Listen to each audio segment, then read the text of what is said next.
Hello everyone, आज हम इस वीडियो में देवनागरी लिपि का विकास एवं विशेषता देखेंगे। तो आप वीडियो यहाँ अंत तक जरूर देखना। वीडियो पसंद आए तो लाइक शेयर कर देना, चैनल को सब्सक्राइब जो कर लेना। तो प्रश्न 1 से शुरू करते हैं।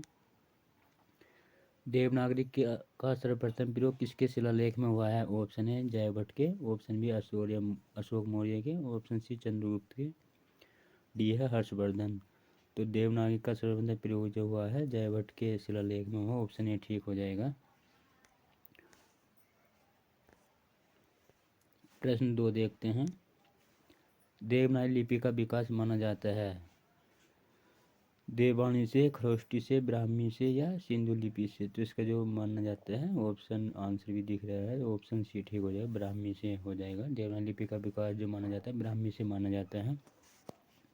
इसकी डिटेल पढ़ लेते हैं। सभी भारतीय लिपियाँ बाह्य लिपि से विकसित हुए हैं। देवनागरी लिपि का विकास भी ब्राह्मी लिपि से हुआ है। देवनागरी भारत की लगभग 10 प्रमुख लिपियों में से एक है।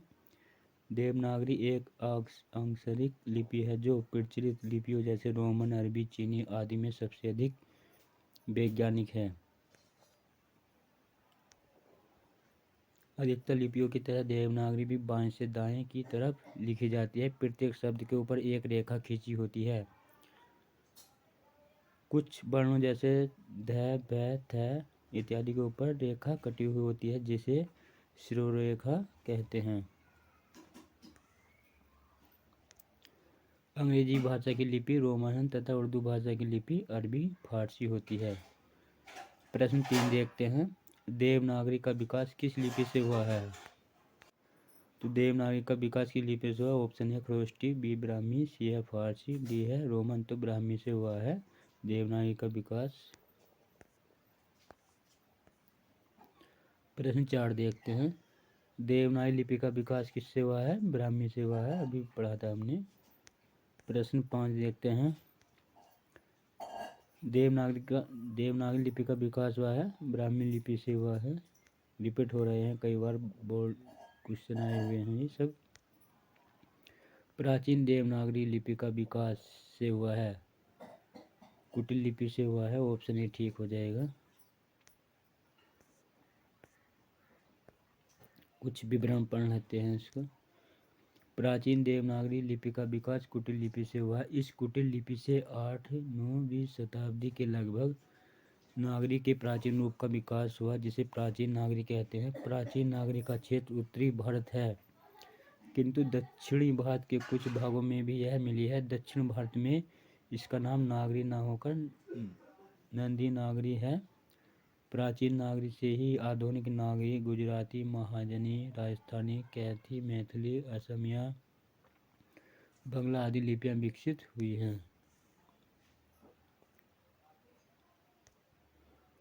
सर विलियम जोन का विकास है कि ब्राह्मी लिपि का विकास सेमेटिक लिपि से हुआ है। सेमेटिक लिपि मोटे रूप से 3 शाखाओं में बांटी जा सकती है: उत्तरी सेमेटिक, दक्षिण सेमेटिक और फाइनिशियन। अंगद देव जी ने प्राचीन शारदा लिपि और सीमित उपयोग की एक स्थानीय लिपि मिलाकर गुरुमुखी लिपि का विकास किया। इस लिपि में उन्होंने गुरु नानक देव की तथा अपनी भी समस्त वाणी लिखी। इससे पूर्व गुरु नानक की वाणी का बहुत सा भाग तो केवल फारसी लिपि में उपलब्ध था। नेपाली भाषा ब्राह्मी लिपि से उद्भूत देवनागरी लिपि में लिखी जाती है। नेपाली नेपाल की भाषा है। यह भारत की भी एक राष्ट्रीय भाषा है। नेपाली भाषा के प्राचीन नाम पहाड़ी, रबस, पर्वती और गोरखोली रहे हैं। देवनागरी लिपि की सबसे बड़ी विशेषता है हिंदी भाषा की लिपि होना, प्राचीन लिपि होना, अनेक भारतीय भाषाओं की लिपि होना, डी है सर्वाधिक वैज्ञानिक लिपि होना, एक ध्वनि के लिए एक संकेत होना। ऑप्शन डी ठीक हो जाएगा। कुछ और महत्वपूर्ण तथ्य पढ़ लेते हैं। भारत की सभी लिपियां ब्राह्मी लिपि से ही निकली हैं। ब्राह्मी लिपि प्रयोग वैदिक आर्यों ने शुरू किया है। ब्राह्मी लिपि का प्राचीनतम नमूना 5वीं सदी ईस्वी पूर्व का है, जो कि बोधकालीन गुप्त काल के प्रारंभ में ब्राह्मी के 2 भेद हो गए: उत्तरी ब्राह्मी व दक्षिणी ब्राह्मी। दक्षिणी ब्राह्मी से तमिल लिपि, कलिंग लिपि, तेलुगु एवं कन्नड़ लिपि ग्रंथ लिपि तमिलनाडु से मलयालम लिपि का विकास हुआ है। देवनागरी लिपि की विशेषता है सर्वाधिक वैज्ञानिक लिपि का होना। एक ध्वनि के लिए एक प्रतीक संकेत होना, जो बोला जाता है वही लिखा जाता है। शिरोरेखा का प्रयोग सुंदरता के लिए किया जाता है। प्रश्न 8 देखते हैं। निम्नांकित में से कौन विशेषता देवनागरी में नहीं है? इसमें जैसा उच्चारण होता है वैसा ही लिखा जाता है। इसमें एक ध्वनि के लिए एक ही प्रतीक है, ये सब सही है। ऑप्शन सी, इसमें शिरोरेखा का प्रयोग महत्वपूर्ण है। ऑप्शन डी है विकास की दृष्टि से यह ब्राह्मी लिपि है, खरोष्टी की समकालीन है। तो ऑप्शन डी ठीक हो जाएगा, ये सही नहीं है इसमें। प्रश्न 9 देखते हैं। देवनागरी लिपि के विषय में क्या सत्य नहीं है? ऑप्शन ए, यह दाएं से बाएं लिखी जाती है, ये गलत हो जाएगा। इसकी उत्पत्ति नागर ब्राह्मण से मानी जाती है, सही हो जाएगा। यह वर्णनात्मक लिपि है, ये गलत हो जाएगा। ऑप्शन डी है, इसमें शिरोरेखा का प्रयोग किया जाता है। तो ऑप्शन ए और सी ठीक हो जाएंगे। देवनागरी लिपि जो है बाएं से दाएं लिखी जाती है।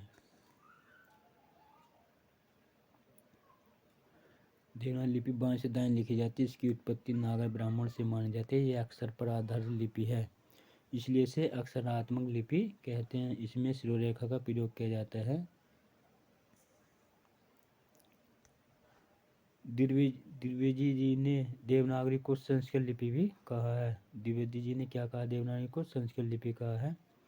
द्विवेदी जी ने कहा है संस्कृत लिपि की सरलता और शुद्धता सबको स्वीकार करनी पड़ेगी। संसार में संस्कृत के समान शुद्ध और स्पष्ट लिपि दूसरी नहीं है। प्रश्न 10 देखते हैं। देवनागरी लिपि मूलतः क्या है? ऑप्शन ए वर्णनात्मक, ऑप्शन बी अक्षरात्मक, सी चित्रात्मक, ऑप्शन डी प्रतीकात्मक। तो देवनागरी लिपि जो है अक्षरात्मक है, ऑप्शन बी ठीक हो जाएगा। प्रश्न 11 देखते हैं। इसमें से कौन सी लिपि नहीं है? ऑप्शन ए अरबी, बी है गुरुमुखी, सी है देवनागरी, ऑप्शन डी अंग्रेजी। तो अंग्रेजी क्या है? एक भाषा है, इसकी लिपि जो है रोमन लिपि है। तो हमारा ऑप्शन जो है डी ठीक हो जाएगा। तो आज की हमारी वीडियो यहीं पे एंड होती है। आपको वीडियो पसंद है तो लाइक शेयर कर देना, चैनल को सब्सक्राइब कर लेना। Thanks for watching this video.